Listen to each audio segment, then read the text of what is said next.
পূর্বাচলে plot দুর্নীতির মামলায় পুতুল ছাড়াও শেখ হাসিনা, রেহানা ও অন্যদের বিরুদ্ধে রেড অ্যালার্ট জারির আবেদন করবে দুদক। তদন্ত কর্মকর্তারা চাইলে এ বিষয়ে পদক্ষেপ নেওয়া হবে। প্লট দুর্নীতির একটি মামলায় এরই মধ্যে পুতুলের বিরুদ্ধে ইন্টারপোলে আবেদন করতে আদালতের অনুমতি মিলেছে। মঙ্গলবার দুদকের মূল কার্যালয়ে এসব তথ্য দেন মহাপরিচালক। রাজকের পূর্বচল উপশহর প্রকল্পে ৬০ কাঠা প্লট বরাদ্দের দুর্নীতি মামলায় আসামি শেখ হাসিনা ও তার পরিবারের সব সদস্য। এর মধ্যে একটি মামলায় রোববার পুতুলসহ কয়েকজনের আদালতের হাজিরের নির্দেশ থাকলেও আসেননি তারা।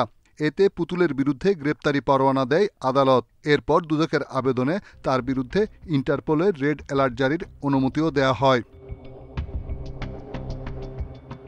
এই দুর্নীতিতে জড়িত অন্যদের বিরুদ্ধেও কি রেড অ্যালার্ট আবেদন করা হবে? দুদক বলছে, তদন্তকারীরা চাইলে সবার বিরুদ্ধেই নোটিশের প্রক্রিয়া শুরু হতে পারে। আমাদের তদন্ত দলের এখতিয়ারাধীন বিষয়, তারা তদন্তের প্রয়োজনে যেটা যখন প্রয়োজন হবে সেই ব্যবস্থা তারা গ্রহণ করবেন।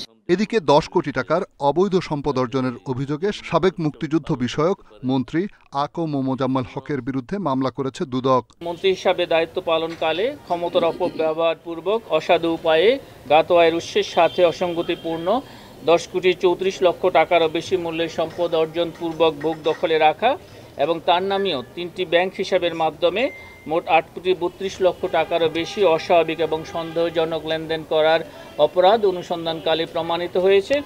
এছাড়া বিভিন্ন অভিযোগে মঙ্গলবার এলজিইডির প্রধান কার্যালয় সহ 36 কার্যালয়ে একযোগে অভিযান চালায় দুদক। পরবর্তী ব্যবস্থা নেওয়া হবে প্রতিবেদন অনুযায়ী।